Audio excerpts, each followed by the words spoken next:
in all aspects of kidnappings. So apart from I've never actually kidnapped anybody myself. So that's the one bit I haven't. There you go. done. Good. All right. We're in this productive state where we think like if we're awake, we have to constantly be doing something every second of the day. Everything has its place in the right order for each person. So in order to develop emotional and psychological resilience, because if we don't have emotional resilience, this thing goes. Hello and welcome to the Strength Connection podcast. I'm your host, Michael Kurkowski. I'm so grateful for you to join me today. So in this episode, Simon Maryan is one of the most interesting people I've ever talked to. He's an author, a psychologist, and a coach in the UK, and he's a major contributor to mental health and developing emotional and mental resilience in your life. He's a world-renowned speaker, traveling all over the world on developing mindset strategies for overcoming trauma in our lives. So it was a blast to have Simon on, and it was so great to speak to him. But hearing his story of the time that he spent in the military, serving combat all over the world, and the situations he encountered, including 3 different times being kidnapped, I was at a loss for words in this episode. Simon's a walking inspiration. I felt truly privileged to be able to speak with him and having him be so open to talking about some of the most insanely horrible things he had to encounter along the way. This was really a special conversation. I hope you take as much from it as I did. I appreciate you spending some time with me here. And if you enjoy this episode, I hope that you can take a moment and give it a review on whatever you're listening to. Please share it with a friend. It helps so much in spreading this message of strength. All right, thank you very much. And now let's get on with the show. Welcome back to the show, my friends. And Simon, thank you so much for taking the time. I really appreciate you coming on today. Yeah, my pleasure. I've been looking forward to this after listening to obviously Kirsten being on your podcast, and then listening to others. So no, I've been quite buzzed about this one. So same thing. And I'm going to shout out to Kirsten right off the bat again. She's been an incredible person of connecting me with some really incredible people, and she speaks so highly of you and the work that you do now. And I got a chance to look a little bit at the background and the life you lived. And I gotta say, like, I am very excited to hear more about this journey that you've been on, Simon. You've truly lived an incredible life, it seems. More than some, less than others. I would say so. So I mean, to kick this off, I know, a lot of the work that you do now in the world of emotional and mental resilience, really on that side of mental health, which I'm excited to get into, and some of the work you're putting out and I got a chance to review is really incredible. But I know the story of kind of how you got here, especially with your military background, was, I mean, when I listened to some of the stuff that you went through before and some of the interviews that you did, I mean, it brought me back in my seat. I don't even want to say too much now. I want to let you tell the story of it. But, the experiences that you went through, to get here is truly fascinating. Not something that I think a lot of us can even imagine going through with some of the things that you did. But it's really inspiring to see, how you came out of all that and doing the work that you do right now. Yeah, some of them were a bit too close to the edge for my liking. Yeah. But still here kicking and screaming. So yeah. So I think it's important to get into your background a bit to even understand kind of how you speak in mental health now, which you were, I believe you started with the Royal Marines and really started your military career that way, right? Yeah. I started out as a boy soldier. So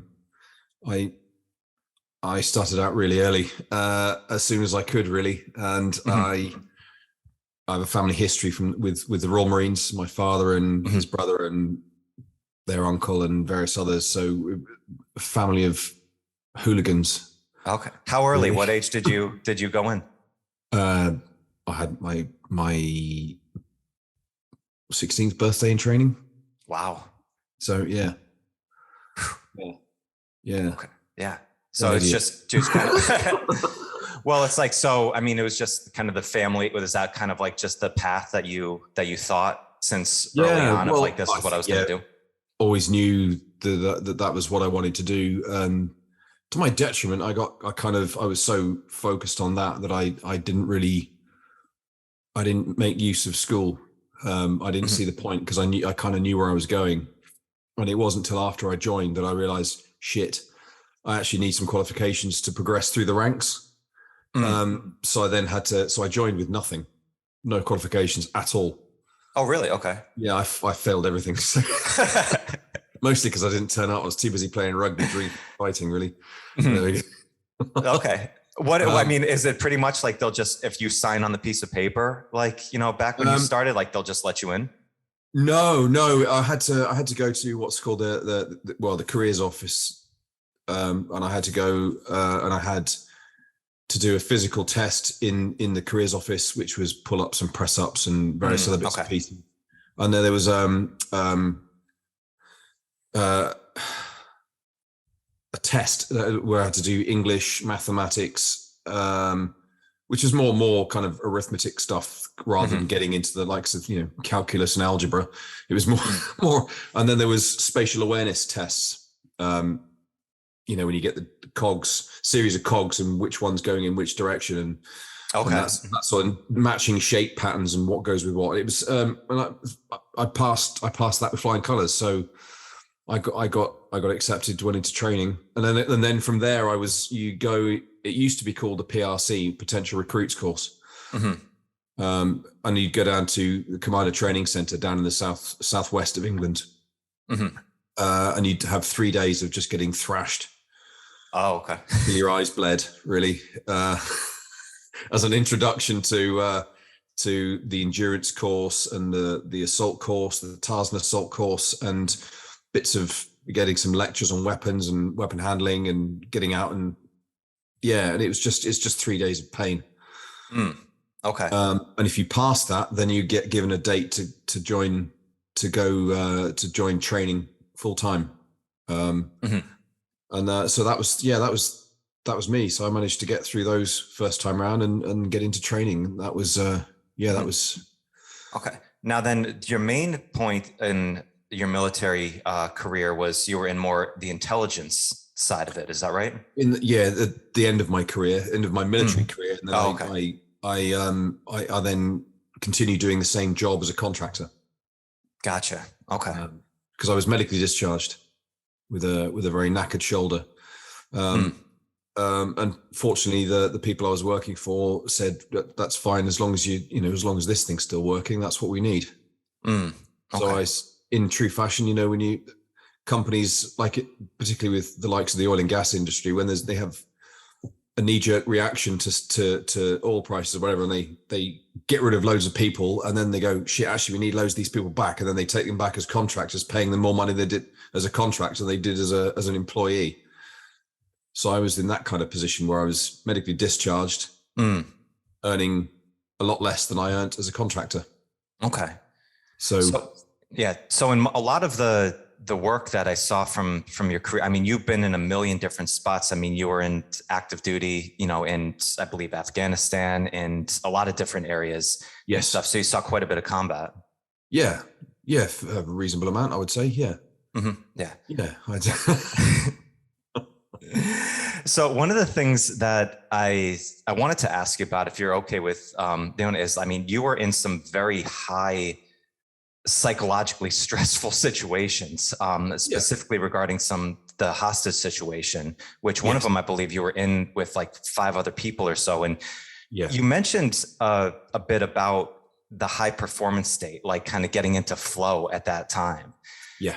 When you're in something like that, like, does the flow just come just immediately, or is like, were you kind of trained? I guess like my question would be like, I guess you're trained to go into those situations when you first go into the military with it, but I'm sure nothing really kind of gets you fully prepared for something like that. No, because, even as realistic as they can make training be, it's an exercise, and there's an end point where somebody's going to, shout end X, and you'll be off for a cup of tea and some food and a nice shower. Right.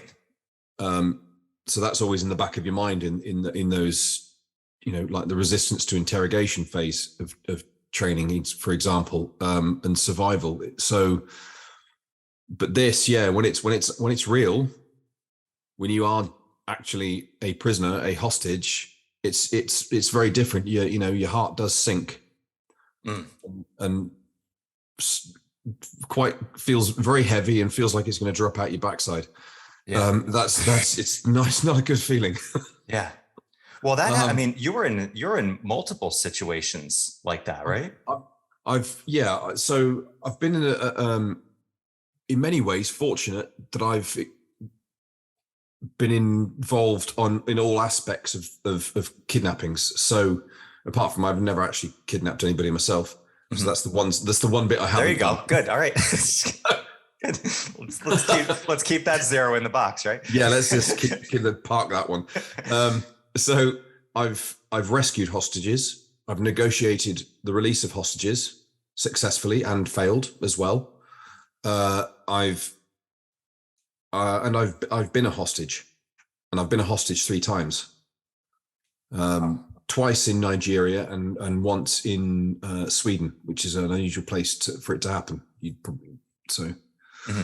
Was it in I mean, did you know that was a possibility, or that just kind of all of a sudden just, hit you out of the blue? Well, yeah, the person I was kind of working with, who was the intended target, because we had all the plans in place, so that in Sweden, basically what happened was this individual was in the woods out in the islands east of Stockholm, and had a nice house in the woods, and was there spending time with his kids and his ex-wife, so he could, and he'd spotted that he'd been followed, so he told me. I then went and did some surveillance of my own to confirm, and yes, it was true. And then I was clearing around the back of his house, making sure everything was okay at night when he was in the house with his family. And there were guys around the back of the house, and down the bottom of the road there was a cafe and a car park, and there were some vehicles there that weren't normally there. So I was that's what I went up to have a look around the back of the house. And as I was walking through the woods, I could see 2 guys, and they had weapons. So I went back to my car, got on my phone, and to call my boss essentially, and let him know what was happening, and to get plans in, to initiate the plan to get him out.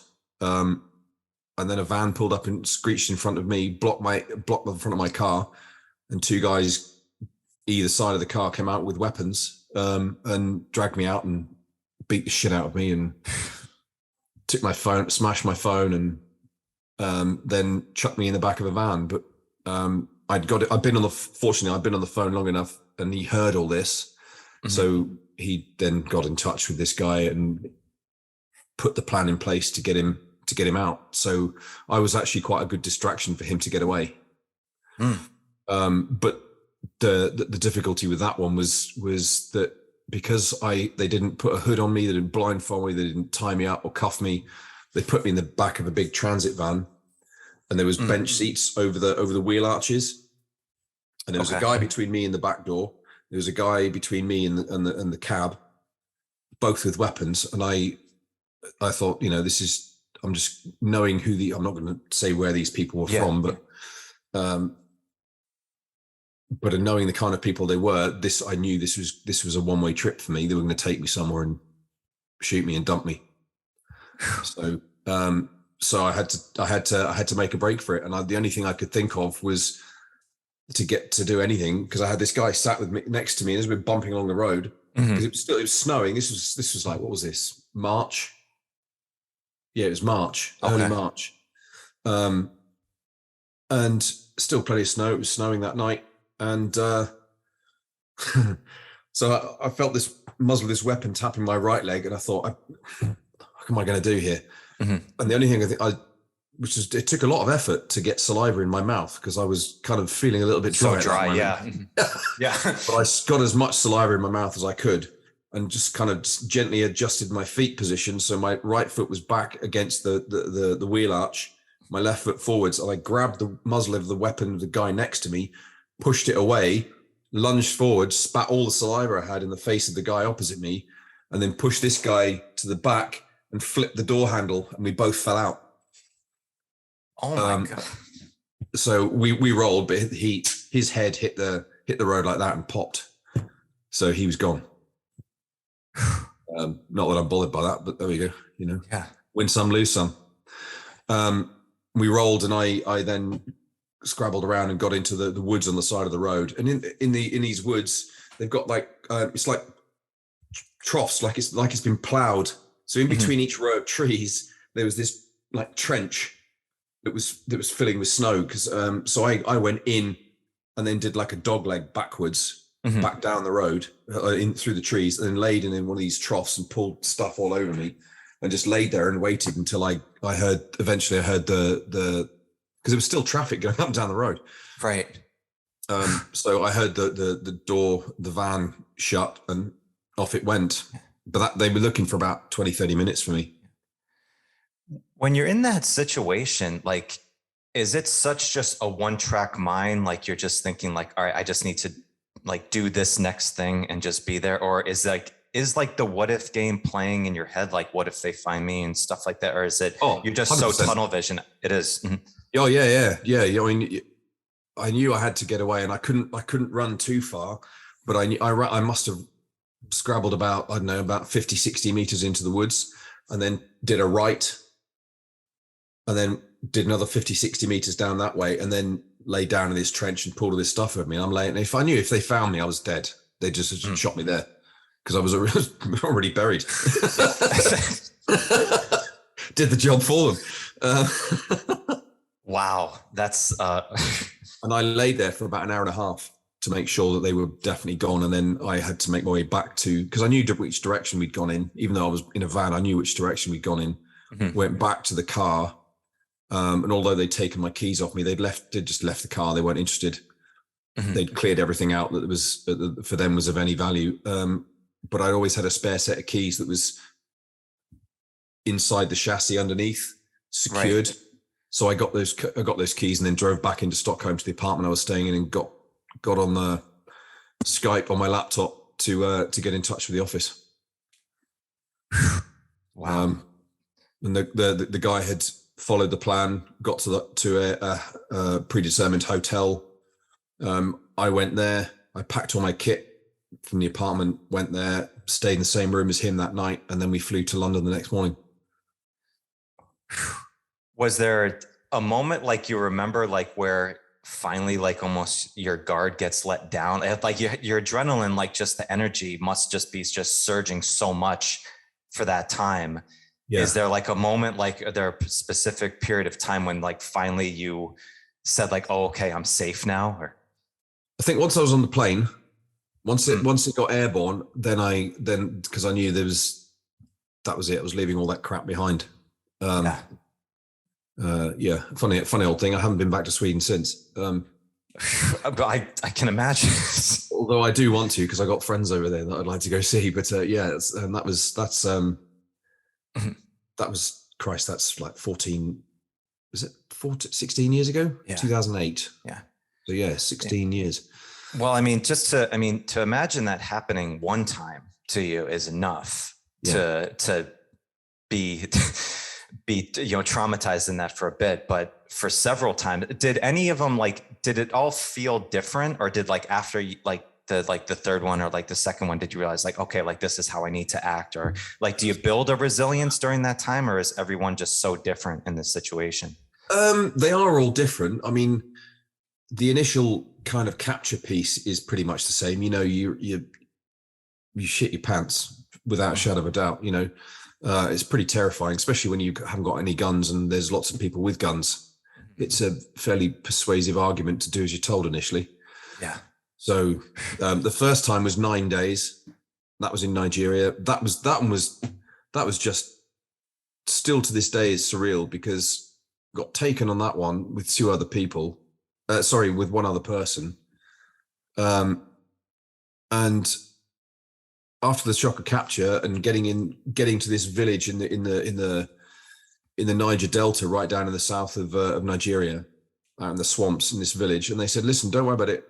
Problem's not with you. You're just, we're using you to make a statement to the government and the oil companies, and obviously to get money, because we get fuck all. So right. This is another way of us making some money, but we don't want to hurt you, because we get nothing.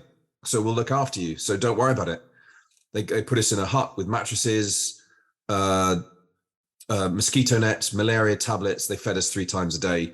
This is where it gets kind of surreal. So listen, water's too expensive. We'll save that for us. There's a cheap Nigerian beer called Star Beer, which is a very chemically brewed. Okay. It's just about bearable when it's ice cold, but we were drinking it kind of lukewarm. Mm-hmm. And I honestly, I was shit-faced for 9 days. Well, we were. Yeah. And honestly, after the night when we got woken up one morning and said, right, you're going home. And it was so weird because they were so nice. We played football with the kids. Their weapons were in such a bad state. I said, listen, unload them and I'll service them and clean them up for you. So at least they're working properly. So I was then servicing the weapons with them. Wow. And we were just wandering around and just chatting. And so after the initial, and then drinking beer for 9 days and then getting into a speedboat and going up the river and then getting, basically cross-decking from one boat to another. Yeah.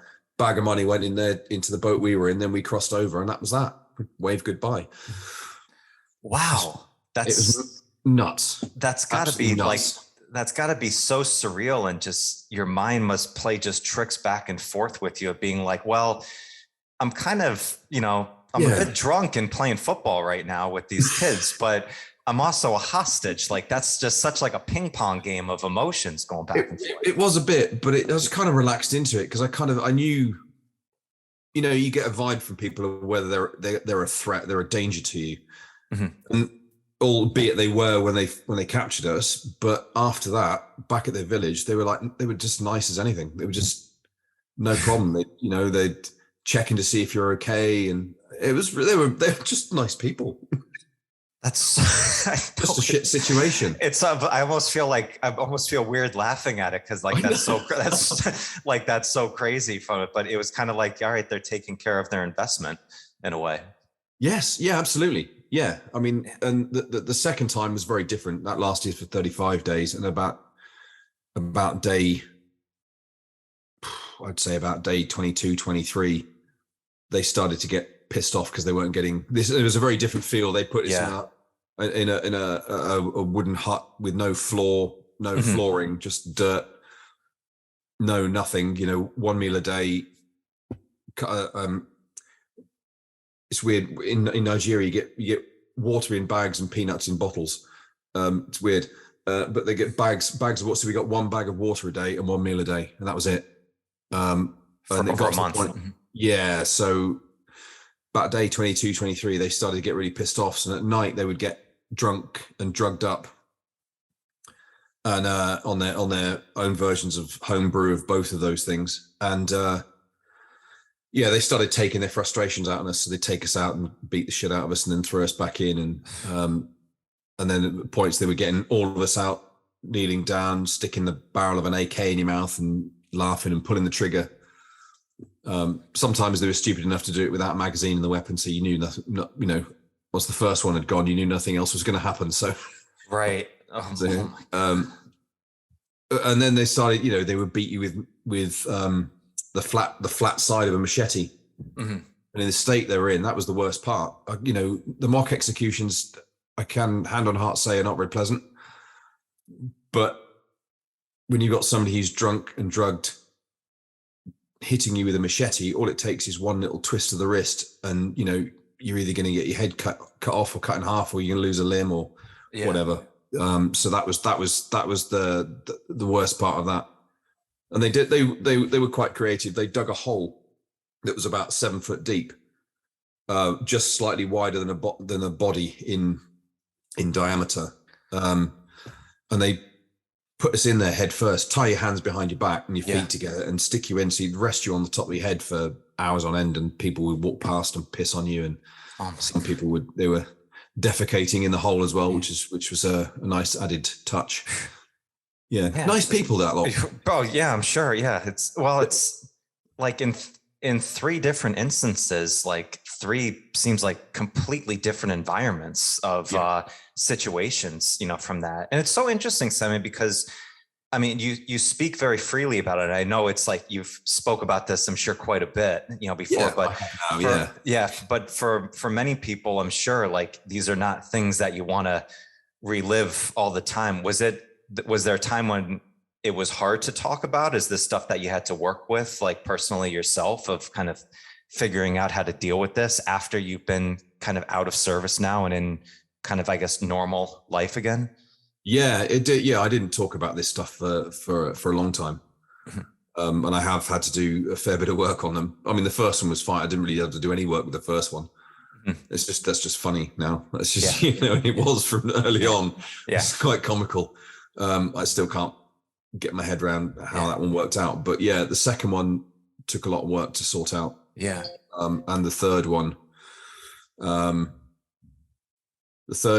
because I think that was the one that was most final in how it felt.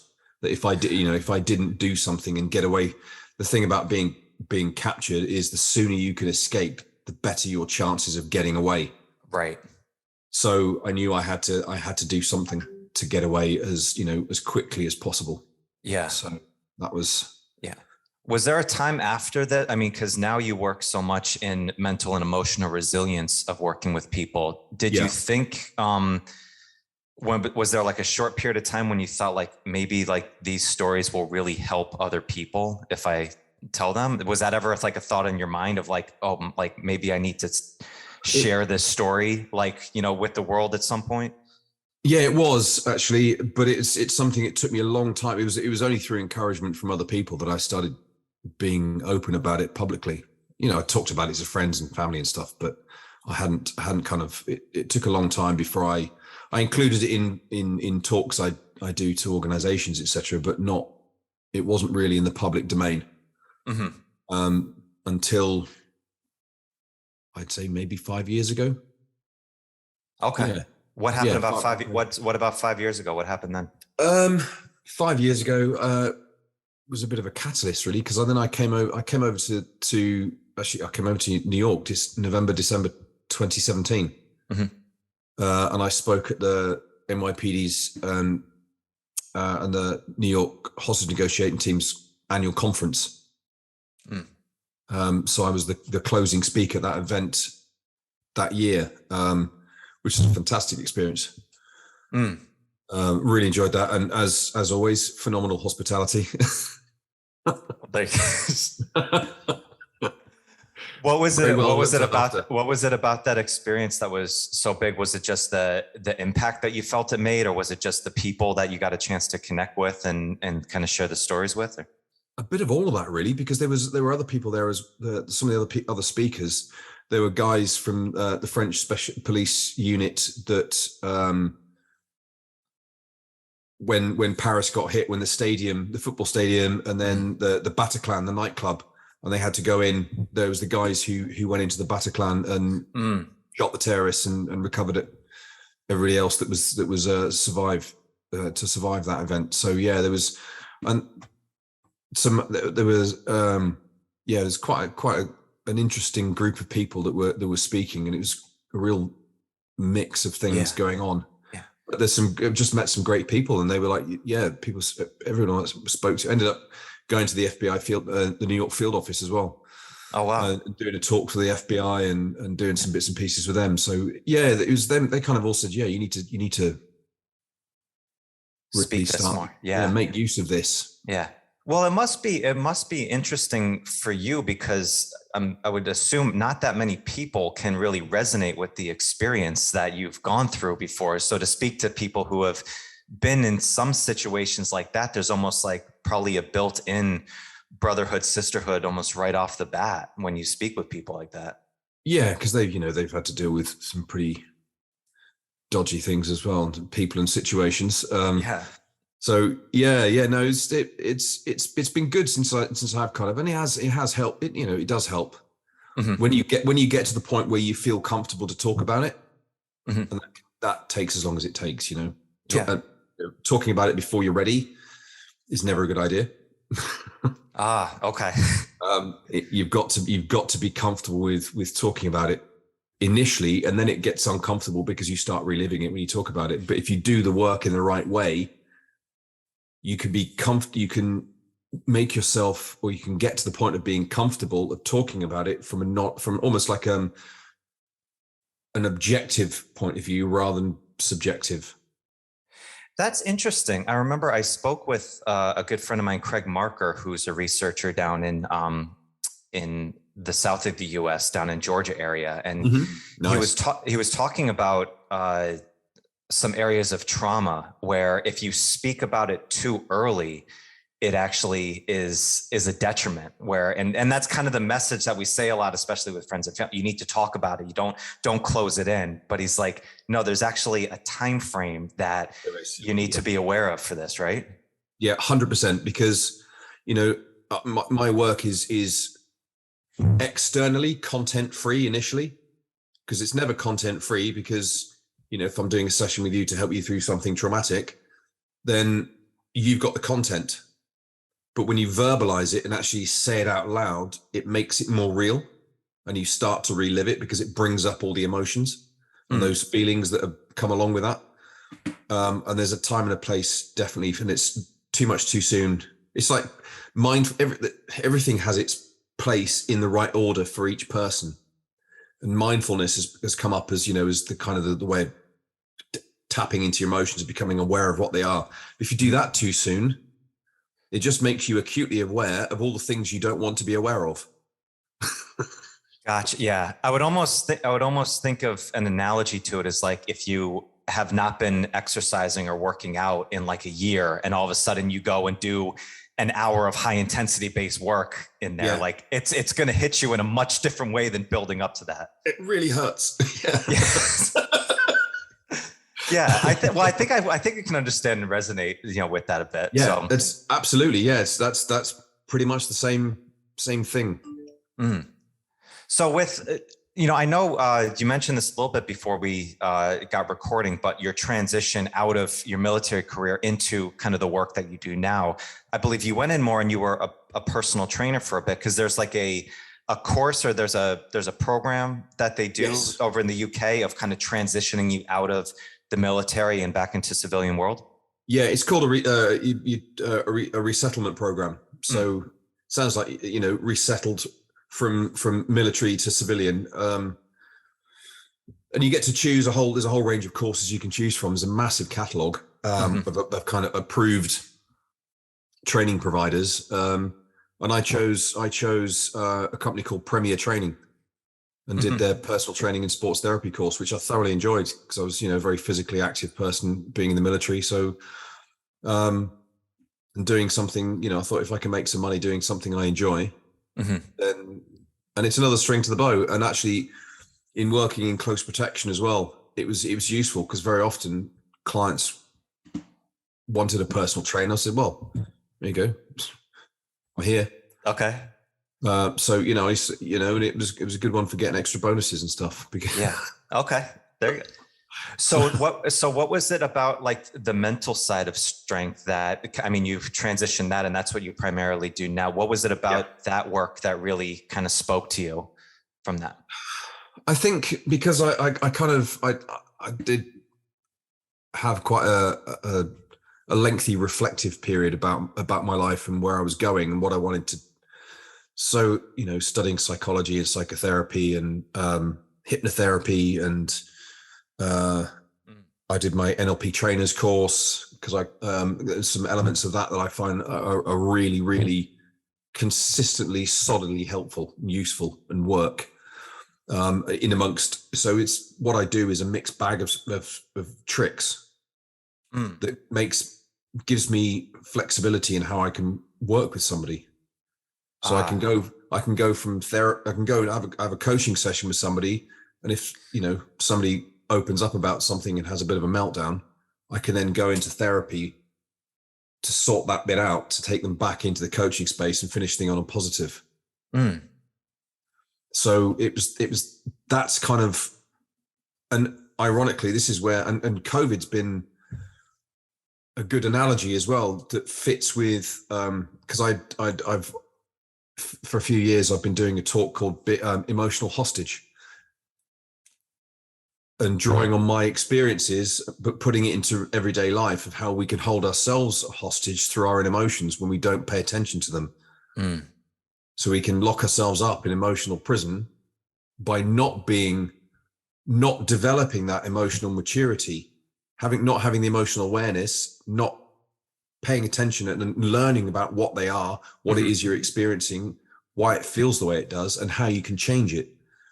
So it's really become about there's a little 3-letter what are they called? Acronyms. Is that acronyms? Yep. Yeah. For some reason that didn't sound right.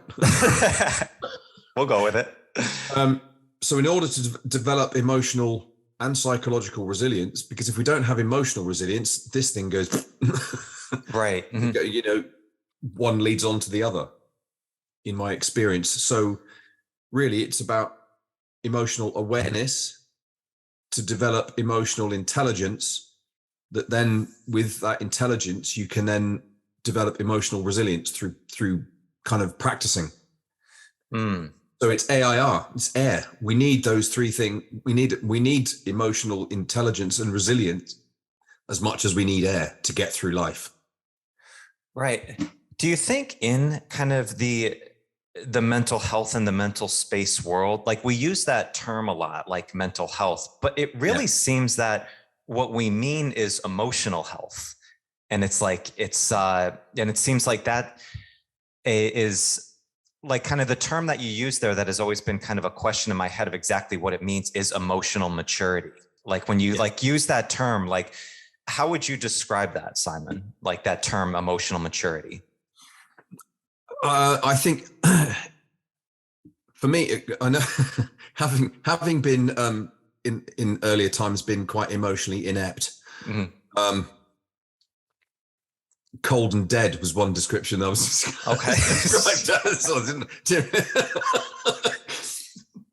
And guys, we don't develop emotional maturity until much later. Typically, women have the edge on that, just from an evolutionary standpoint. That was the females of our species always had greater emotional maturity because they were the nurturers. We were the ones going out hunting and killing and all the rest of it, and you can't be soft and fluffy. It's the same with the military. You know, you can't go crashing through doors and feel compassion for somebody as you shoot them in the face. It doesn't work. Right. that gets you killed because you hesitate and then it's either you or them. So but across the board, males typically mature emotionally much later, and I know a lot of guys still who haven't, because they haven't really. This is where you've got to be aware of what you're experiencing, actually learn about emotions, know what they are, and how you can, and what are you labeling what's going on with you in that at any given moment, to become aware of emotions and how they feel physically. And where in your body you feel it. Where and how do you feel it? Some people feel it in the head. You know, there's this pressure and buzzing and a headache and all that. Some people it's in the throat and it actually constricts the throat. People don't like that. Yeah. Because they're so stressed and wound up. Yeah. So without that awareness, you then, once you've got the awareness, you can then go, right, okay, sit with it. Just sit with it. It's not going to kill you. It's just a feeling and it will pass. because great book, Lisa Feldman, Barrett Feldman. Which way around does it go? Lisa Feldman Barrett, How Emotions Are Made. Fantastic book. And basically, emotions are a chemical cocktail created in the brain in the moment. They're not predetermined, but they're predetermined only based on your your life experience. So we use it as they're a frame of reference. So something like this has happened before, and we felt like this. So when this happens, this is how we feel. This is what's going on. This is how we program ourselves. And emotions, that chemical cocktail, typically lasts for about 90 to 120 seconds. So it's the emotions come, and that's just instinctual. That just comes when it comes, but we attach a memory to it. So we think that it is something that's actually not real. It's only in our own mind. Yeah. So, but we'll have the feelings that we associate with that emotion that are we can wake up, we can have something happen that's completely disconnected from anything we've ever experienced before. But if it makes us feel like something that was bad at the time, even if this thing is completely unconnected, it makes us feel the same way. We will then respond in the same way as we did when the bad thing happened. And if that was when we were 5 years old, we'll start thinking, talking, and behaving like a 5-year-old, because that's where the emotional memory was created and stored. And that's the foundation of it. Yeah. So how do you get over that? Like, I mean, we've that term inner child, I think everybody understands what that means now. You don't have to be the expert of it to understand it, but like being aware of it, it seems like, you know, especially in the mental health space, it's much more around now. It's much more understood, you know, as a culture, but still the processes of working through it still seem like it's very challenging to actually know, okay, like now I am aware of this. What do I actually do to work on it? Yeah. Well, this is where I've kind of slotted my work, my little niche, if you like, is helping people to develop the emotional maturity and resilience. When you become emotionally mature, and you can then, you know, if you have something or someone leads you to feeling crap, is just sitting with it and going, okay, well, it's going to pass. If it's going to last 90, 120 seconds, great. I'll just, you know, okay. You know, sit and go, right, okay, right, you're done now. If you continue feeling that way, there's something that's going on in here that's sustaining it, because the actual emotion has gone. But there's a program running that's maintaining those feelings. Gotcha. So it's so interesting that it only lasts 90 to 120 seconds, because it can feel like it lasts all day when those things come up, when you have that, like, you know, personally, like I know I've been a solo business entrepreneur for about the last year, you know, building this business and building this work.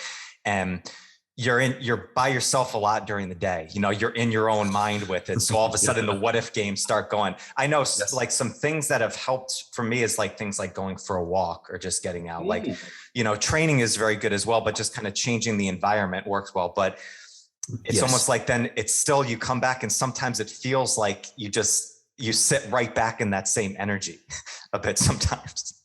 Yes, but exactly that. If wherever you're sitting and feeling shitty, get up and move somewhere else. And allow that kind of that energy, the shitty energy that you've left behind, just to kind of dissipate on its own. But going for a walk, getting outside. If you feel crap, go outside for a walk. 100%. Makes the world a difference, because it helps you to clear your head. It circulates the blood. I'm preaching to the bloody converted here, you know. It's amazing what that did, of just getting outside and just getting out in space, taking a deep breath or two, you know, from it. It's like, it's just changing that environment up. It does. It hits so quickly. There's an element of this that I it's a self-reflective piece, but it's also it's a gestalt. So it's like based on the empty chair method, where you sit and you imagine that in the chair over there is the person that, whether they're dead or alive, it was the problem, was the source of pain for you. And you can then talk to them and imagine they're sitting there and say what you need to say. But there's a way of, you know, in doing that, when I feel shitty, I will get up out of my chair and I will go and sit in another one. I'll look back at the chair I was sitting at and go, so what the fuck do you want? What are you doing? Right. Yeah. You make it like a real thing. Like you give it a form. Yeah. It's a good, what are you doing? Wow. What? You're not helping. You're supposed to be fucking helping me here. Sort your shit out. Right. Yeah. That's interesting. Like there's two things that are going in my head, it seems like, of helping people get out of this mindset. It seems like one is, what do I do when I feel this way? But it seems like another one also is, you can almost get do you see, like, do people almost get addicted to kind of going into that emotional pain and kind of feeling that, where, because there's almost a, like, I guess for lack of a better term, at least you feel something. You don't feel numb in that. Like, at least in pain, I feel something. Yes. That seems like some people can get addicted to just going into that world. Am I right on that? Yes, because those stress hormones are addictive. They give you a high. They make you feel alive because your fight or flight's kicked in. So you're full of adrenaline and cortisol and norepinephrine. You know, you've got all these things flowing through your system that you're wired. You're looking for danger. So you're like super alert. Mm. But that burns out, and then you feel knackered and exhausted, and you feel grumpy, and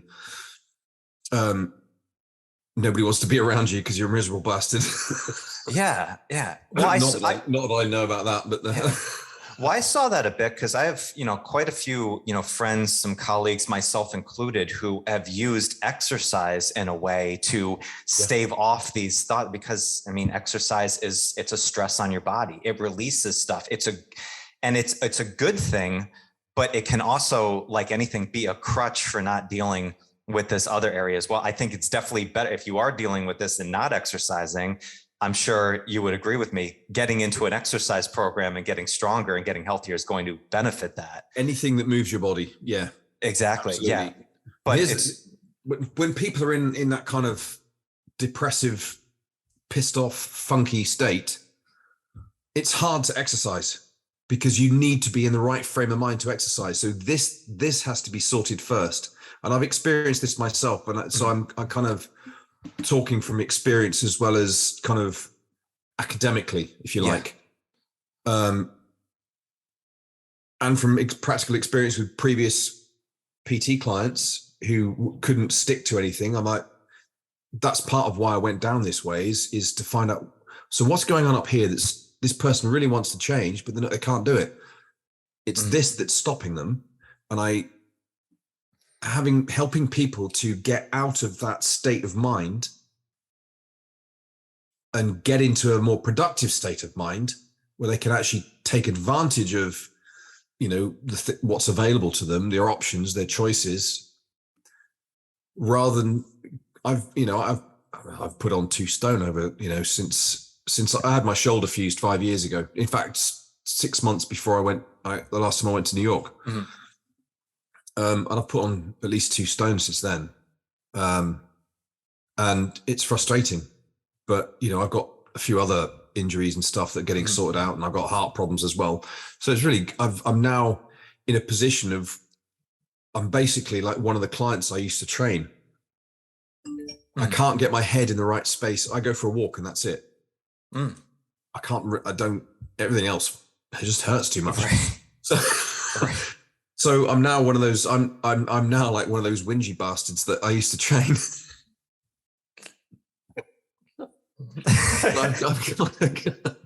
I've flipped to the opposite side. It's just bizarre. Yeah. Well, it happened. We go through these stages and stuff, right? Yeah. And then eventually, you just figure out what you can do from there. So it's the mindset piece first is still something that sometimes I struggle with. Like, I understand the importance of it. I've do it myself. I speak with my own clients, my own clientele I've worked with as well. But it's like, it almost seems like it's so challenging to put a specific practice in. Like, the exercise piece is almost easy. It's like, oh, here, do these exercises, follow this plan. It's very right in your face. Where the mental side of it, of trying to figure out what's going on in here, it's much more subjective, it seems. So is there specific things that you found work best with people who are maybe at the beginning of this emotional, maturity, journey of getting, is it journaling? Is it speaking it out? Is it meditating? Like, do you figure, is there better practices that you found work best at the beginning? I think journaling's a very personal thing. Mm-hmm. Obviously in the content, but in terms of the practice of it, it's good for some people, but not for everyone. I fucking hate journaling. Yeah. Not for me. I like to, there are people like me who just like to sit and mull things over, just sit and daydream and just process things that way. Yeah. Rather than actually writing things down. And I've got a whole routine that I've developed for myself for that. Some people like to write, some people like to record things, or, dictate things and record it and then have it that way. Yeah. So I think it's finding what's right for the individual. This is the whole, everyone's carrying some form of trauma. Mm-hmm. Even chronic stress leads to trauma responses in the mind and the body. Yeah. Because you get so used to being stressed, you're constantly looking for the next thing that's going to stress you. So you start kicking in that limbic. Yes. Yeah. Response. You get addicted to that feeling. Yeah. And we do get addicted, because when we get stress addiction to those chemicals, those hormones, this is why people self-sabotage, is because when their life is comfortable, they wonder why feeling comfortable doesn't feel normal. Feeling stressed and anxious and generally shit is normal. So when they feel comfortable, their life is comfortable, they'll do things to fuck it up, to make life stressful. Which is why people they'll stop training. They'll start, takeouts every day, drinking more, maybe start getting involved in recreational drugs for the first time or again. All these things, anything, or, gambling, excessive shopping, whatever it is. Yeah. That they do that flicks that person's switch, that kind of gets that little buzz. Yeah. It's funny, Simon, I recently, I think it was a couple months ago, I was on a retreat trip with a group that I'm involved in, the Partners Business Course. And we were doing an exercise of, like, what do you want, your vision of life, your business, all that type of stuff. And then kind of one of the exercises was describing what does your day look like? How do you feel in the day? And it was so weird for me, because I actually live a lot of the desired day that I do right now. Like the goals that I have, and I'm not to the goals that I want to, get to and continuously progress towards, but how the day actually goes is I live the life that I really enjoy doing. And that was almost a weird thing to think of, because, I had a history of, like, if you weren't doing something, if you weren't being productive, then, don't, you can't throttle back. Like, you have to keep if you have idle time, or if you have nothing to do, find something to do, like, be productive with it. So actually, like, recognizing that I have downtime and that's actually okay, was actually almost a weird kind of anxiety and stressor in itself, of being like, wow, like, I actually have time to sit back and not be productive. That almost, and I've talked with other people since I've had this kind of revelation and this evolution of thought. And this is a very prevalent thing with people, especially who are in businesses, who want to be high achieving, high performing based people. It's almost like we're in this productive state where we think, like, if we're awake, we have to constantly be doing something every second of the day. Yeah. No, it's, I know I've fallen foul of that as well. And it leads to a very unhealthy lifestyle, because you never give your brain downtime. And when you've got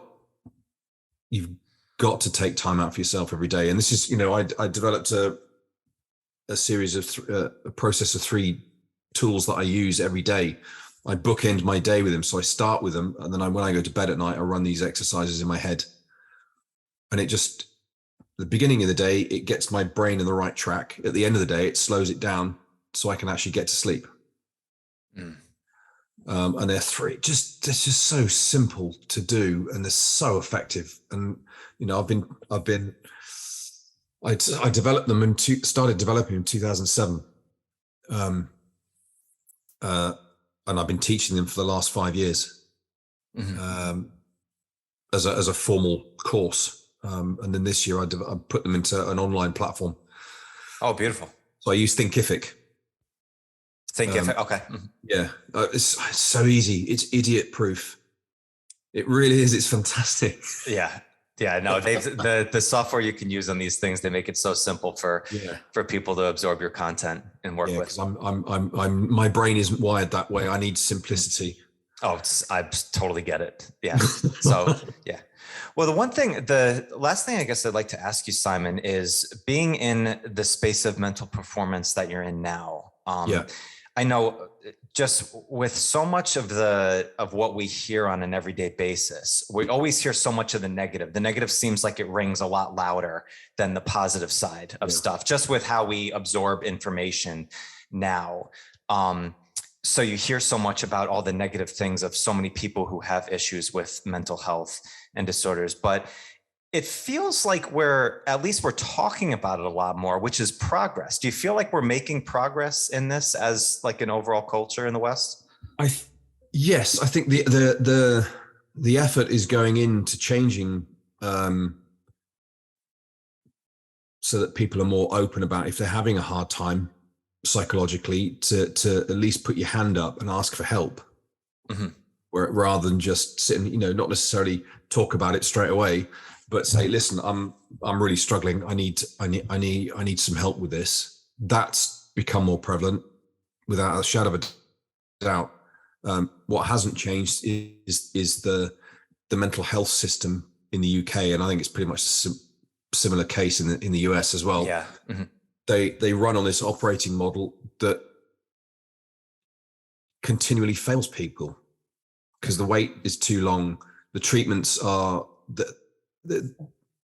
the approved treatments within the system are people get shoehorned into a treatment process that even though it might not be working or actually might be making the symptoms worse, they get pushed through and then they get blamed if it's been told they're belligerent, treatment resistant, or not engaging.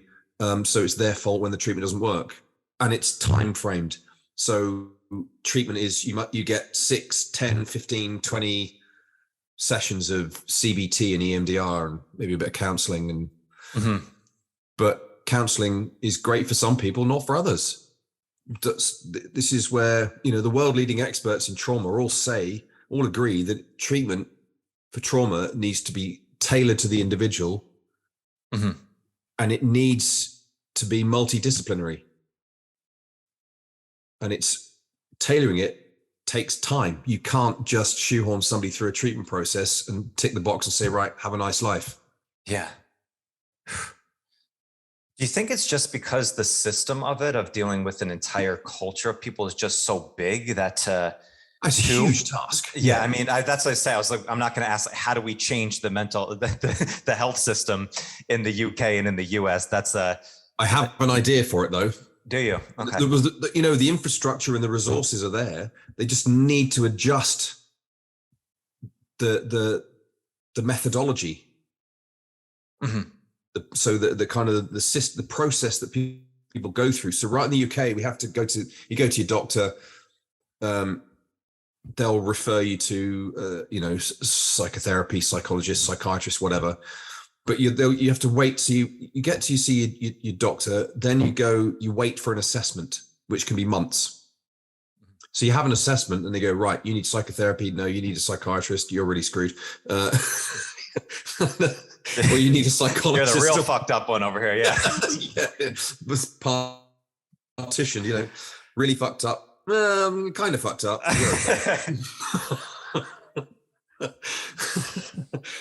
Oh man. But so it's that, but rather than make people wait, the waiting list in some parts of the UK for psychological therapy is up to 3 years.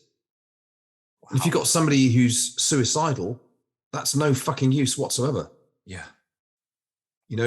So rather than make people wait for an assessment to then wait for treatment, give them stuff, you do something there and then. This little short process I call it immediate care process, because it does that. So what it does is it helps people to manage the symptoms they've got for the problem that they have. So they can self-regulate, so they can manage their emotional and psychological state, so that while they're waiting, and then that stabilizes people. So then you can do a really effective assessment, because then they're thinking cognitively and rationally rather than emotionally. Right. Yeah. And I So mean, and you're giving them something that can work while you're in the process of waiting. It's, yeah. So in between, while they're waiting for treatment or in between sessions, they can self-manage. yeah. And that cuts costs for the system, because then they're not having to deal with because a lot of people just need to learn to self-manage, and that's all they need. They don't need treatment. They just needed some way of managing themselves to stop themselves flipping out. Yeah, that's exactly it. It's such a brilliant idea, but sometimes also it's so challenging to hear, because it's like, this seems like such common sense that we could just start implementing and putting in right away, just to help so many people. You're talking about somebody who if somebody has a serious mental health issue and they're suicidal, like you can't, waiting 30 minutes versus, rather than 3 years, like you can't wait at all, like for it. It's like, this is an epidemic we've seen in the US that has gone on so much. And obviously it seems like it's the same thing in the UK. So I just hope the process, I hope the systems that you have just continue to spread as much as possible, because it's so needed. That's the aim. That's definitely the aim. Even just in male suicide in the UK, pre-COVID, it was 84 a week. Now it's 125, I think. Yeah. Yeah. The US has the veteran issue, every 22 minutes, and it seems like we have like awareness days of it. Like we try and put it out, but we need to do more on it. Yes. I put something out the other day. Awareness is great, but we've promoted awareness too much now. We need to stop being aware. We need to actually fucking do something about it. Yeah. Let's start coming up with solutions to the problem, rather than just having an awareness day once a fucking year. Yeah. Which does nothing. Yeah. So, well, Simon, I really appreciate you taking the time. This time just flew by with you. I feel like I'd love to. Yeah. Jesus Christ, I know. It's like. Yeah, we'll have to set up a part 2 and continue with this, because I'd like to hear a lot more about everything that you're doing. My pleasure. Yeah, but I really appreciate you speaking with me today, and sharing your story. And I love the work that you're doing. So please keep it up. Thank you very much. I will. Yes, I'm not done yet. Oh, I'm sure. Yeah. If people are interested in absorbing more of your content, of checking out your courses, what's the best place that we can direct them? Well, my website it's simonmaryan.com. Mm-hmm. And I'll give you all the details anyway. And on social media, it's all Simon Lee Maryan. And they can access all my nonsense from there. Perfect. I love it. It's beautiful nonsense right here. So. Thank you very much. Simon, thank you so much. Listeners, thank you so much. If you want to follow Simon, you know where to do so. I'll see you on the next one. Bye, guys. Thank you so much for joining me today. I hope you found some great value here. And if you like this episode, please drop a comment and leave us a 5-star rating and review. It does more to build the show than you can imagine. And do not forget to check out and join the Strength Connection Facebook group. In this group, I share the biggest takeaways and lessons from these amazing conversations, as well as training and strength tips for pursuing mastery and fulfillment in life. This group is filled with individuals looking to take full control over their strength, and it's the perfect space to explore new ideas and to share your journey. And you'll also get exclusive access to these Strength Connection Mastery seminars. It's a deep dive into the physical, mental, and spiritual training that you can begin using immediately. So do not wait, go now. Seriously, go. All right, much love to you. Thank you so much, and I'll catch you on the next one.